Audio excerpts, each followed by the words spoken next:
Shalom Bapak Ibu.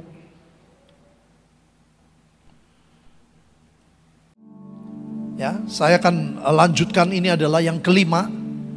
Kita belajar tentang akhir zaman. Nanti pujian terakhir lagu itu lagi ya. Amazing Grace ya. Saya masih tetap tertarik saudara tentang pelita hidup. Supaya kita tetap ada minyak. Dan kita perhatikan hidup kita tuh masih menyala enggak? Hidup kita masih menjadi terang enggak saudara? Next. Akhir zaman banyak ditulis oleh kitab Wahyu dan Daniel. Dalam Wahyu 12 ayat 3 dan 4 dikatakan, maka tampaklah suatu tanda yang lain di langit. Dan lihatlah seekor naga merah padam yang besar. Kalau ada naga merah padam yang besar, berarti ada naga merah padam yang tidak besar. Ini bicara tentang antikris saudara. Ini bicara tentang Lucifer itu sendiri. Kenapa? Karena ciri-cirinya mirip dengan Tuhan. 7, 7, 10. Kepala 7, bertanduk 10. Di atas kepalanya 7 mahkota. Ini betul-betul yang menyaingi Tuhan Yesus. Yang mengerikan saudara, ekornya menyeret sepertiga dari bintang-bintang di langit. Orang-orang yang dipakai Tuhan adalah bintang-bintang saudara.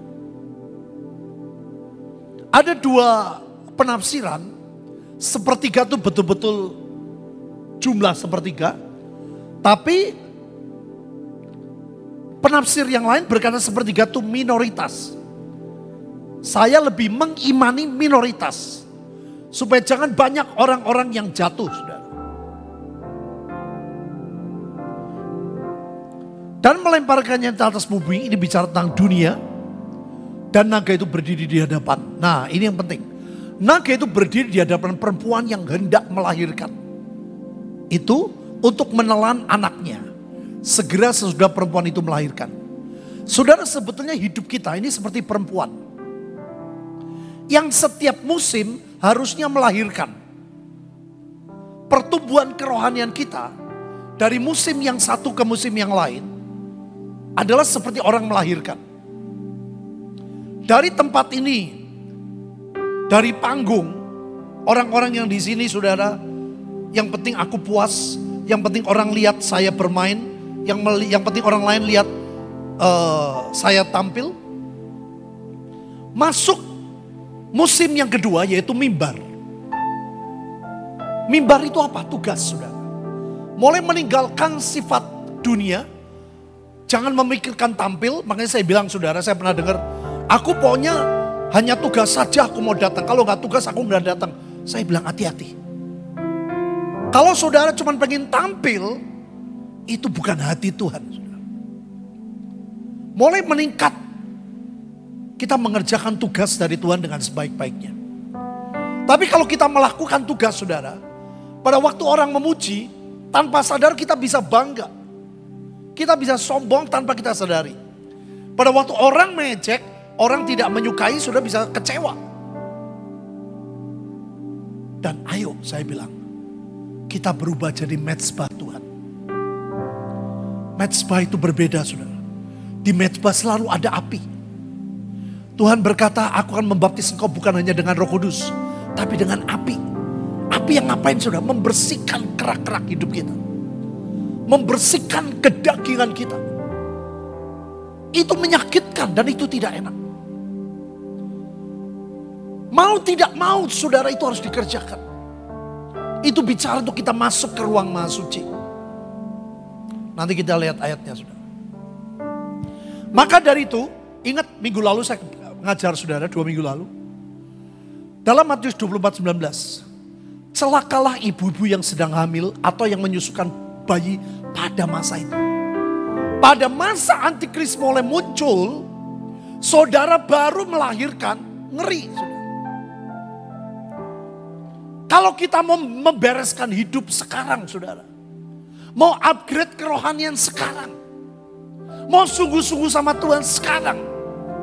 Sebab kalau tidak, firman sudah bilang celakalah ibu yang sedang hamil. Ini bukan hamil jasmani Bapak Ibu.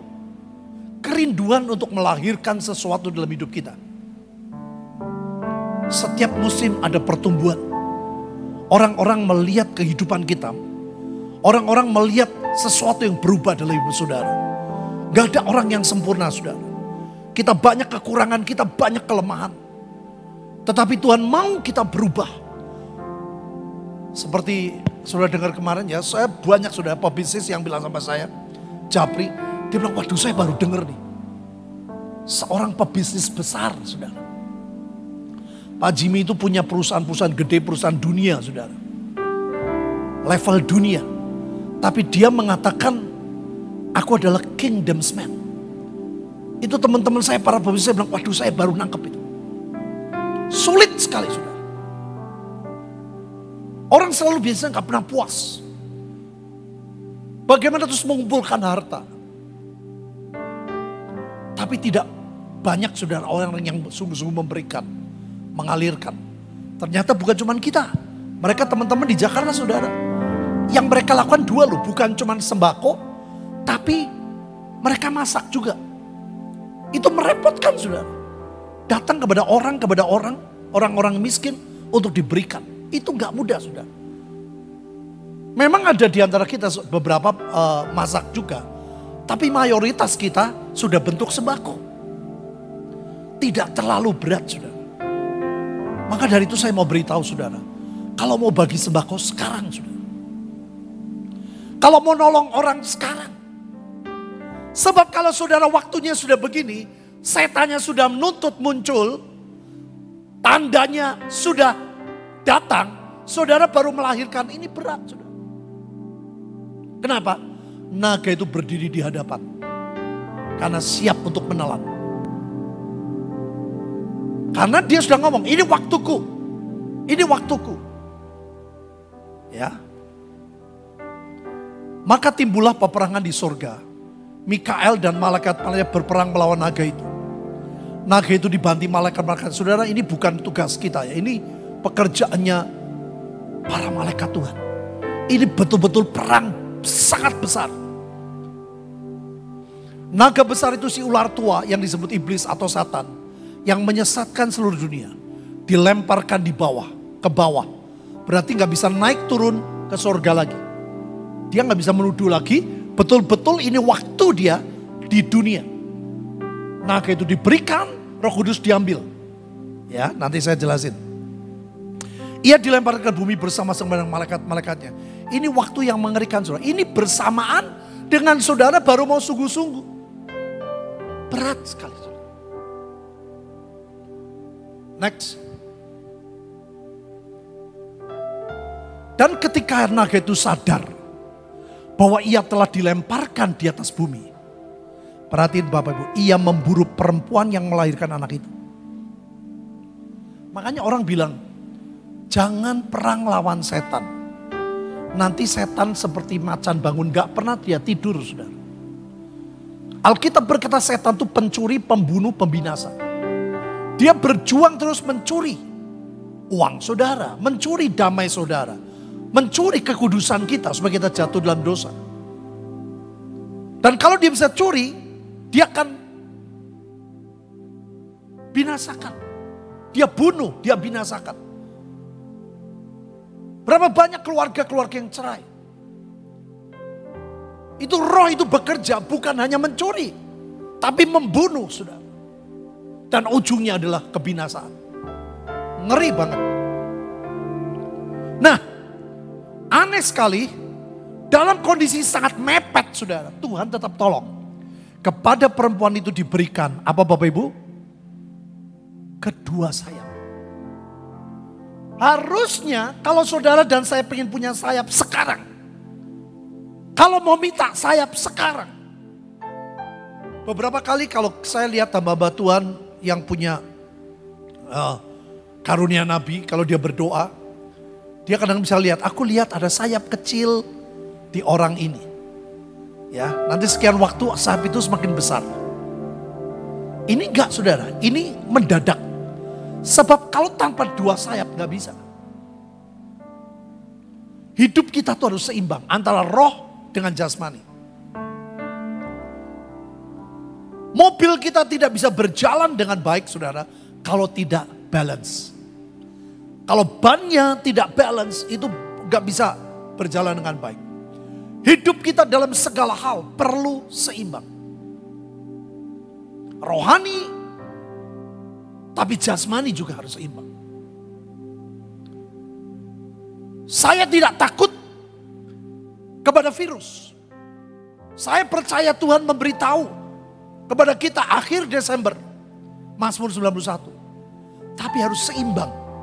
Jasmani saya nggak mau ngawur. Kemana-mana saya selalu pakai masker.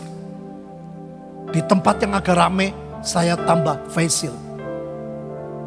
Saya nggak pernah peduli apa kata orang. Saya nggak mau ngawur. Seimbang antara rohani dan jasmani. Kekristenan juga begitu. Saudara, kita banyak belajar tentang dunia roh. Tentang peperangan rohani. Dan itu dampaknya luar biasa. Dari kita tidak punya gedung, kita modalnya cuma doa. Kita dari pinjam tempat, saudara. Kebaktiannya pinjam, bukan punya. Pinjam 300 meter. Pada waktu saya bilang, ayo kita beli tanah ini 5.000 meter. Semua orang ketawa. Duit dari mana? Jemaat baru 100-an. 150, 200. Duit dari mana? Saudara, kita hanya berperang secara roh. Kami berdoa demi nama Tuhan Yesus semua yang menghalangi berkat. Dan kami bilang, ayo Tuhan berkati datang. Ajaib, saudara.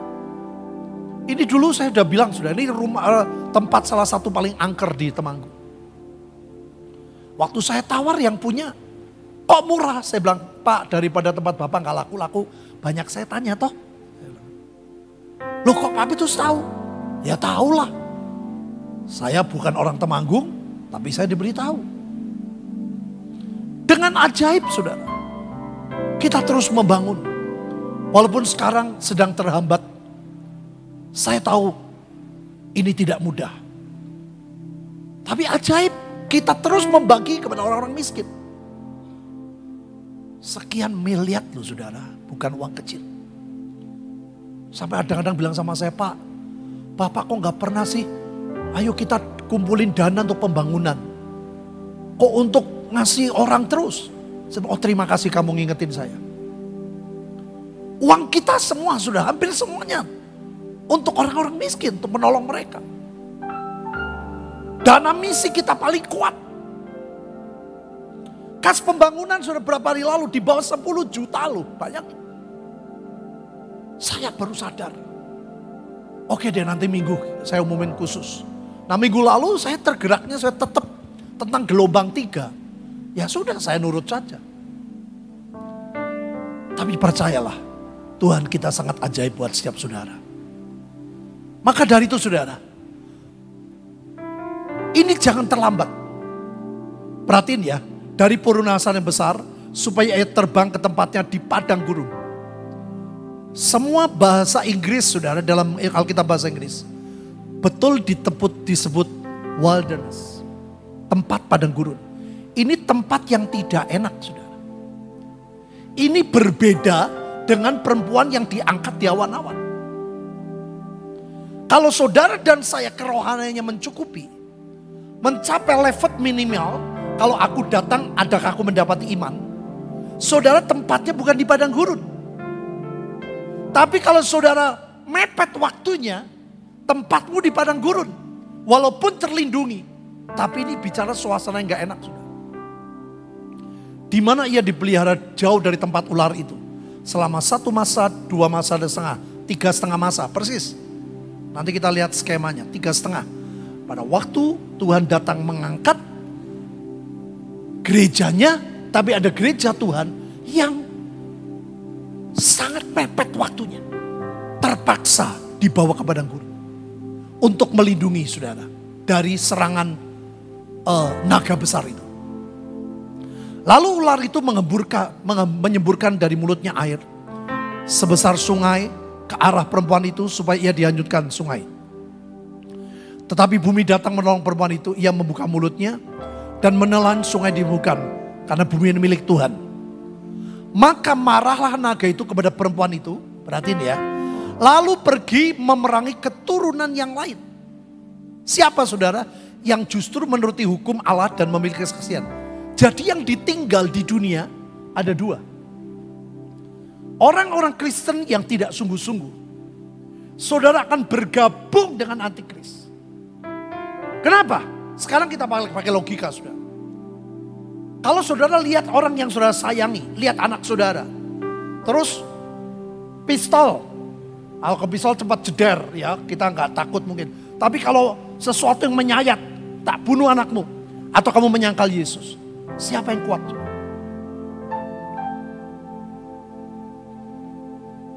Gak banyak orang yang kuat. Dan kalau orang gak sungguh-sungguh, dia akan jawab, oke, saya sangkal Tuhan. Saudara bergabung dengan antikris. Tapi Tuhan berkata ada orang-orang yang memang ditugaskan. Karena ini orang-orang yang luar biasa. Saya kira bukan itu bagian kita, saudara. Saya berkali-kali menghadapi. Di lantai 4. Waktu orang-orang teriak, mana pendeta? Bunuh pendeta. Saya bilang sama istri saya, waduh ini umur saya rupanya hari ini terakhir. Waktu di China, saya mau masuk penjara. Tapi Tuhan perlindungan kita luar biasa. Amin Bapak Ibu. Jadi ada dua macam yang ditinggal. Ada orang bilang, oh pengangkatan itu sesudah antikris. Ya betul, buat orang ini. Nah saudara imannya yang mana tergantung Tuhan. Kalau Tuhan tahu engkau tidak mampu, gak mungkin saudara diberi tugas seperti ini. Next. Nah, ini adalah pohon ara yang mulai bertunas. Pohon ara bertunas itu bicara Israel merdeka. Alkitab mengatakan angkatan ini tidak mungkin berlalu. Sebuah angkatan itu 70 tahun umur manusia. Kalau dia kuat 80 tahun.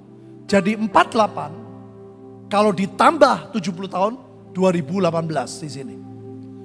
48 ditambah 80 tahun 2028. Tuhan berkata kedatangan Tuhan antara 2015 sampai 2028.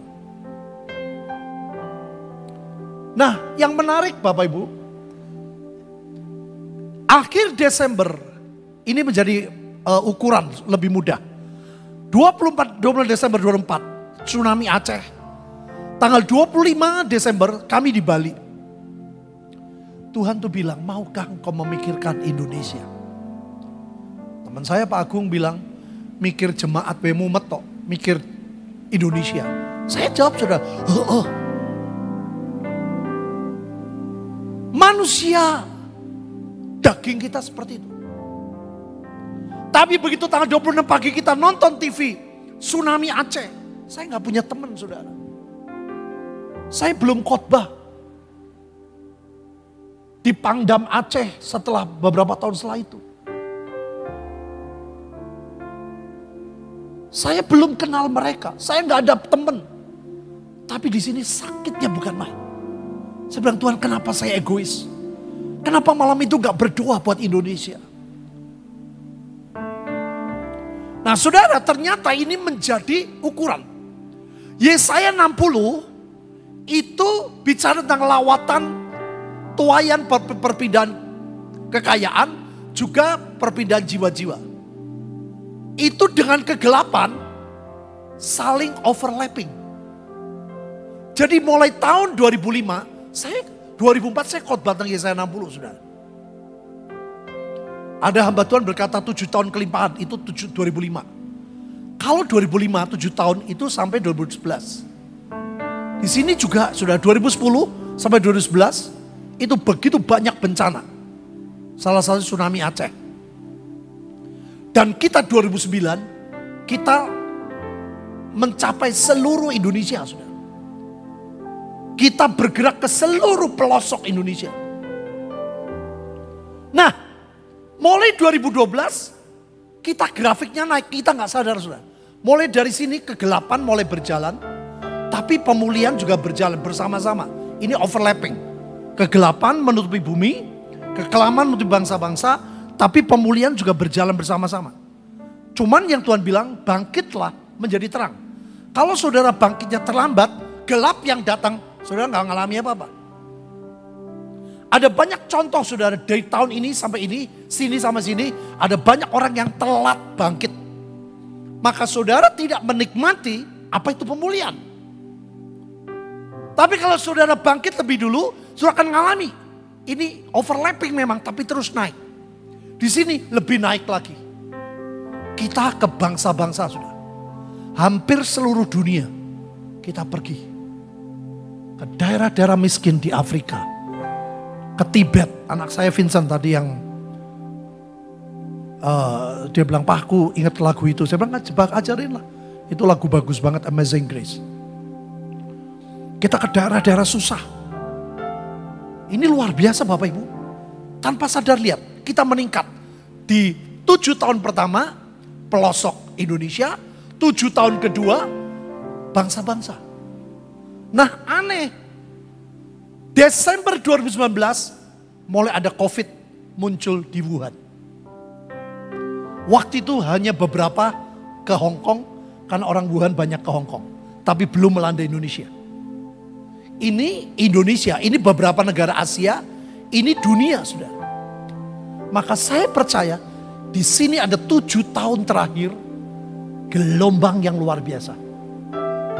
Kegelapannya juga, kekelaman juga. Kegelapan itu apa? Bencana, perang, virus, itu kegelapan. Kekelaman itu bicara moralitas manusia.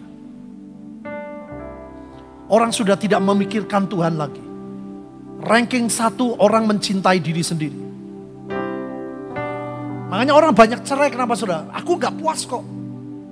Yang penting aku puas, aku mesti cari istri lain, cari suami lain. Dia gak mikir anak. Ada banyak orang egoisnya luar biasa.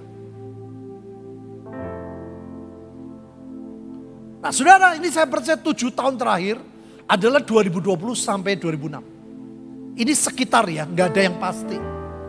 Tapi dari gambaran ini membuat saudara tahu, waktu kita sudah tidak lama. Kalau mau bergerak sekarang, kalau mau nolong orang sekarang, kalau mau bagi beras sekarang, saudara jangan takut. Saya lihat kemarin dari rumah satu saya pergi, kemana lagi sana lagi Pak, di sini apa? Stroke. Saya tuh kendala bahasa saudara. Saya ngomong bahasa Indonesia, bapaknya ngomongnya bahasa Kromo. Kulo gini-gini, saya ngomong Tegal saudara. Boten ngertos. Aduh pusing saya. Tolong terjemahin. Oh diterjemahin gini, Pak tangan saya bisa, kaki saya. Oh ya. Saya pindah ke rumah orang lain. Sakitnya apa? Stroke juga. Itu aneh saudara. Makanya saya bilang nanti gelombang ketiga. Daerah-daerah itu kekuatan rohnya apa? Saya tanya sama kepala dusunnya. Saya bilang, Pak kenapa ini kok sakit stroke semua? Dia bilang, saya juga bingung Pak. Dibilang makan banyak garam ya tidak. Apa banyak pikiran ya Pak? Kepala dusunnya bingung saudara. Nah itu kita mesti mapping. Ya itu penting sekali. Tapi saya berdoa, saya betul-betul dari hati saudara. Saya bilang, aduh Tuhan. Kalau seandainya kita punya family seperti ini. Kemarin Victor nunjukin gambar. Rumahnya kayak kandang wedus. Aduh. Itu menyakitkan saudara. Apa gereja hanya memikirkan diri, yang penting kita kebaktian, yang penting kita punya. Tidak, kita mesti melakukan sesuatu. Jangan nunggu nanti, saudara akan nunggu nanti seperti perempuan tadi. Saudara akan mengalami situasi padang gurun. Tempat yang situasi gak enak. Engkau dilindungi tapi tidak enak. Dan saudara dari sekarang harus punya 2 sayap. Dan hari-hari ini kita perlu dua-duanya saudara. Sehingga kita punya ketepatan. Membuat nama Tuhan dipermuliakan. Rumah Tuhan harus penuh. Injil harus diberitakan dengan bermain cantik seperti yang Tuhan kehendaki. Dan cara apa saudara? Perbuatan baik. Tuhan berkata, tunjukkanlah perbuatan baik. Jangan terlambat. Nah, ini adalah masa antikris ringan. 24,5 tahun karena satu masa itu 7 tahun. 7 masa adalah 49 tahun. Ini adalah dibagi 2. Nah Bapak Ibu, disinilah Tuhan datang menjemput gerejanya. Situasi perempuan tadi di sekitar ini. Tapi saudara gak enak. Alkitab berkata ada satu orang diangkat, satu tidak. Di sini Tuhan datang, sekitar saudara, gak ada yang tahu. Di sini Tuhan datang bersama orang kudus. Di sini Tuhan menjemput orang kudus. Di sini Tuhan datang dengan orang kudus. Setelah itu kerajaan 1000 tahun. Ini antikris berat saudara. Gak ada orang yang mampu. Korban berhenti, antikris datang. Maka dari itu Bapak Ibu, waktunya tidak lama. Sering kalian berkata, oh masih lama, 2026 masih lama. Saya lihat 1 tahun sekarang cepatnya bukan main. Dan saya berkata bulan depan, tahun 2026 masih ada. Saudara yang belum tentu ada. Setelah itu Tuhan datang bersama orang kudus. Di sini orang-orang yang mati dalam Tuhan akan bangkit lebih dulu. Dan kita akan diangkat bersama Tuhan. Jadi saudara, skema ini luar biasa sekali. Sekali lagi, ini overlapping. Tumpang tindih. Jangan kaget saudara, dari sekarang sampai 2006. Nanti akan ada banyak berita-berita, perang, gempa, dan lain sebagainya. Tapi kita akan melihat kemuliaan Tuhan juga terjadi kalau kita bangkit tidak terlambat. Yang sepakat katakan. Nah saudara, ini gak mudah, harus dipersiapkan. Next.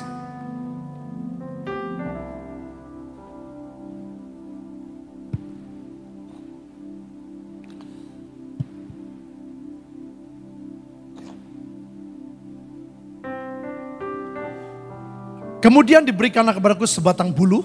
Ya, Yohanes diberi pernyataan oleh Tuhan seperti tongkat pengukur rupanya. Perhatiin saudara dengan kata yang berikut. Bangunlah, ukurlah bait suci Allah. Dan apa Bapak Ibu? Mezbah. Tuhan gak mau panggung. Tuhan gak mau mimbar. Dan mereka yang beribadah di dalamnya. Bukan yang di luar. Kenapa? Alkitab berkata kecualikan pelataran bait saja di sebelah luar.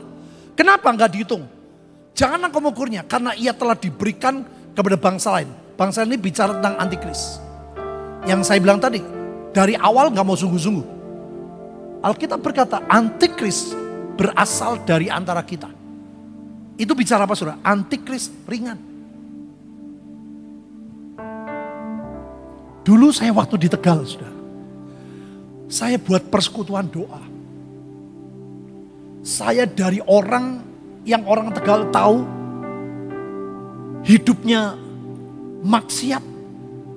Saya di Jakarta sampai nama saya pernah di kepolisian Matraman.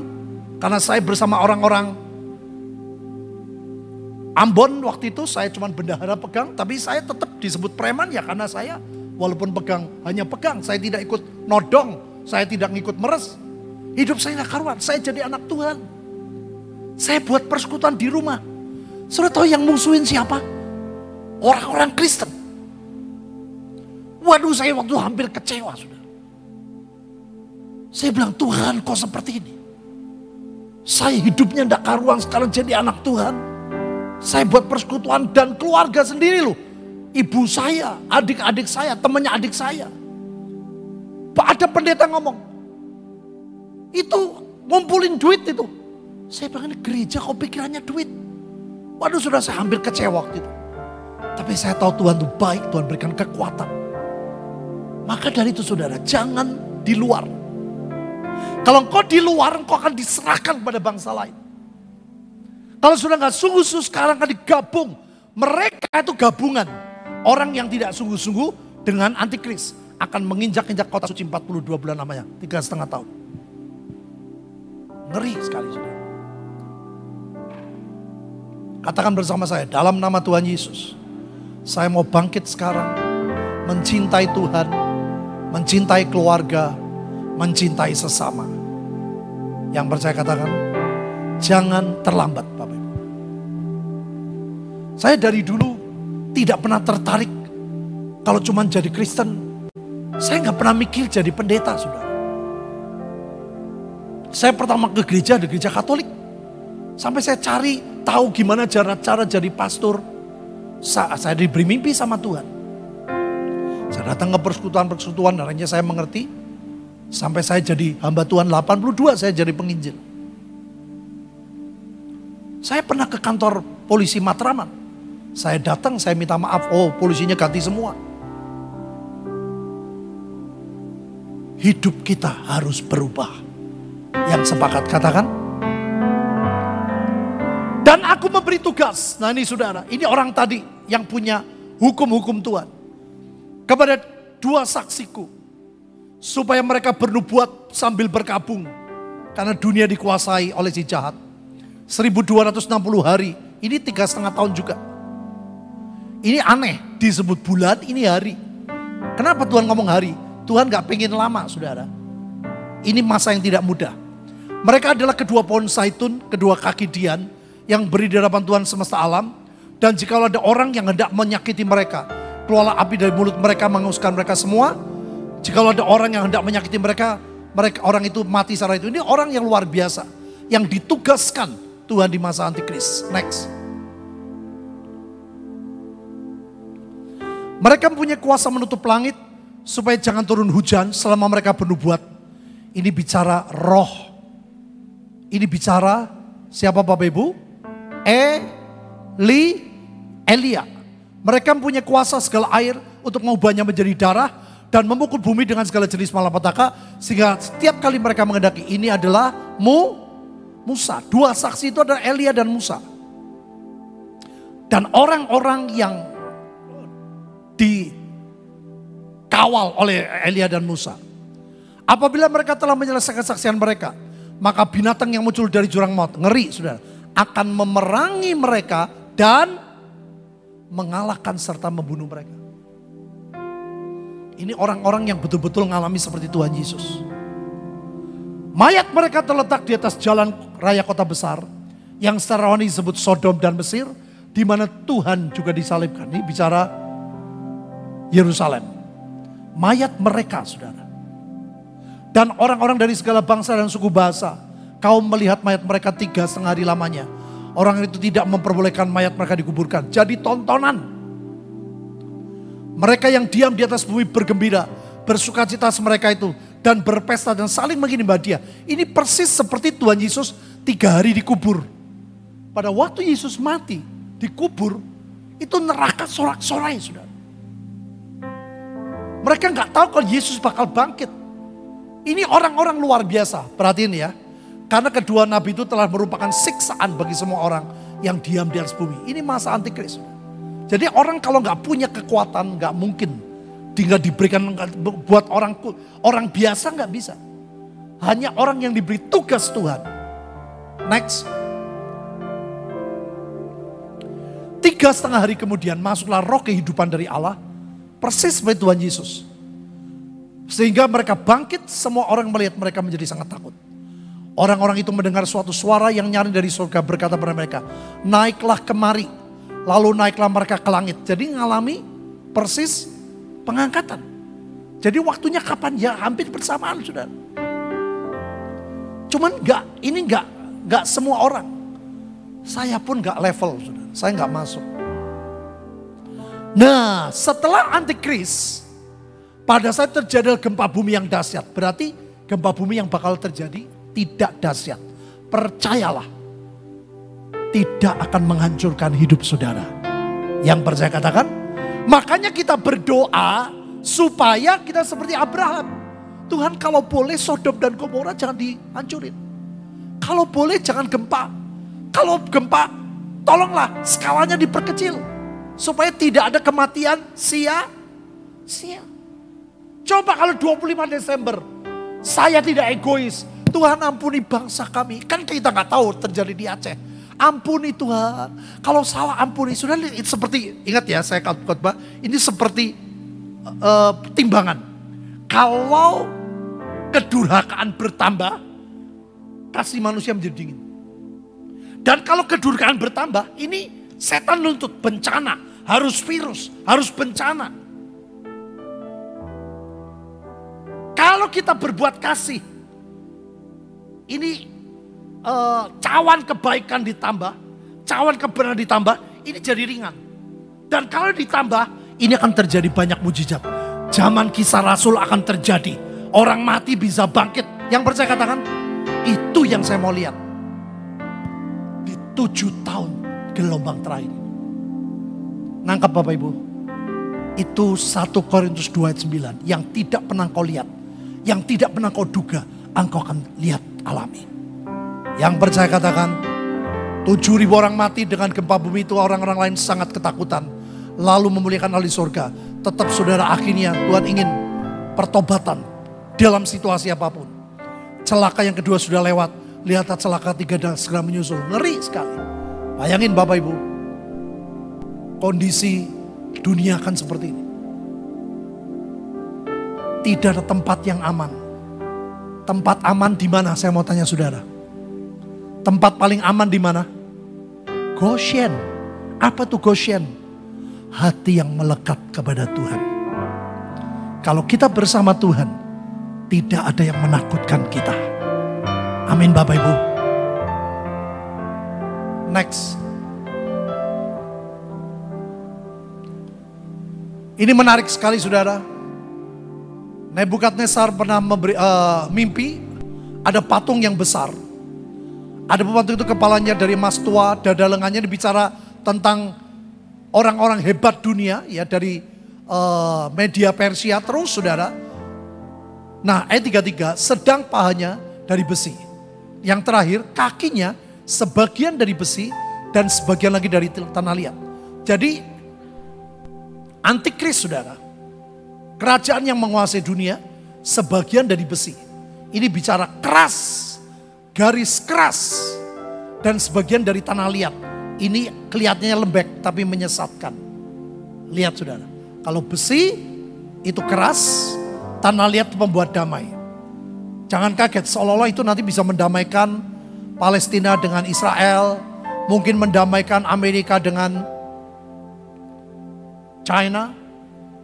Ini kita nggak sadar sudah. Ada 2 kakinya model 2. Tapi perhatiin, ini kuncinya. Ini kuncinya. Sementara Tuanku melihatnya, terungkit lepas sebuah batu, jawab bersama saya, tanpa perbuatan tangan manusia. Apa itu? Daging, kelemahan, dan dosa kita. Selama Roh Kudus diberi kesempatan kerja, saudara akan lihat Tuhan tuh hebat dalam hidup kita. Pada saat saya di China, saya bilang, Tuhan aku nyerah. Aku tahu aku tidak mampu, tapi kalau memang aku harus membayar harga, Tuhan beri aku kemampuan. Saya sedih saudara. Saya bilang, Tuhan aku datang ke China dengan biaya sendiri. Aku datang untuk nolongin mereka, supaya mereka mencintai Tuhan. Saya ajarin loh pendeta-pendeta China. Saudara doakan negaramu. Jangan sakit hati sama presidenmu. Jangan sakit hati sama pemerintah. Doakan mereka, cintai mereka. Saya ngajarnya seperti itu saudara. Saya tidak pernah mengajar yang negatif, cintai mereka. Walaupun orang-orang gereja di China itu waduh sakit saudara. Seperti saya waktu di Belanda, saya khotbah, kepala RMS marah dengan Indonesia. Saya bilang ampuni Indonesia. Kamu orang Indonesia cintai. Saudara saya ngelakuin begitu. Betul-betul tidak mudah. Nah ini saudara, ini yang sekarang saudara kita lihat banyak yang seperti besi. Besi-besi kecil, nanti besi besar muncul. Dan ada 2 macam saudara, yang kedua adalah seperti ini. Nah maka dari itu, hari-hari ini jangan kaget kalau kedagingan kita dikikis. Kelemahan kita, kelemahan itu banyak saudara. Males, marah, semua kelemahan dan dosa. Supaya apa? Supaya rencana Tuhan cepat terjadi. Apa? lalu menimpa patung itu tepat pada kakinya yang dari besi dan tanah liat itu, sehingga remuk. Maka dengan sekaligus diremukannya juga besi, tanah liat, tembaga, perak dan emas itu, semuanya menjadi sekam seperti tempat pengirikan pada musim panas. Lalu angin mengembuskannya sehingga tidak ada bekas-bekasnya yang ditemukan. Perhatikan kalimat yang terakhir. Batu yang menimpa patung menjadi gunung besar yang memenuhi seluruh bumi. Inilah lawatan terbesar. Yang percaya katakan, kerajaan 1000 tahun. Kakinya dihancurin. Maka dari itu saudara, kalau engkau terus mempertahankan ini gak bisa. Dihabisi. Supaya rencana Tuhan jadi. Ini pekerjaan si jahat. Tuhan mukulnya di bawah tanpa perbuatan manusia. Gereja kalau sudah mulai pakai akal. Gereja kalau sudah mulai politik. Tidak ada ketulusan, hancur. Maka ayo bersama-sama. Cintai Tuhan selama waktu masih ada. Jangan terlambat dan kita akan melihat kemuliaan Tuhan. Yang percaya katakan, mari kita berdoa saudara.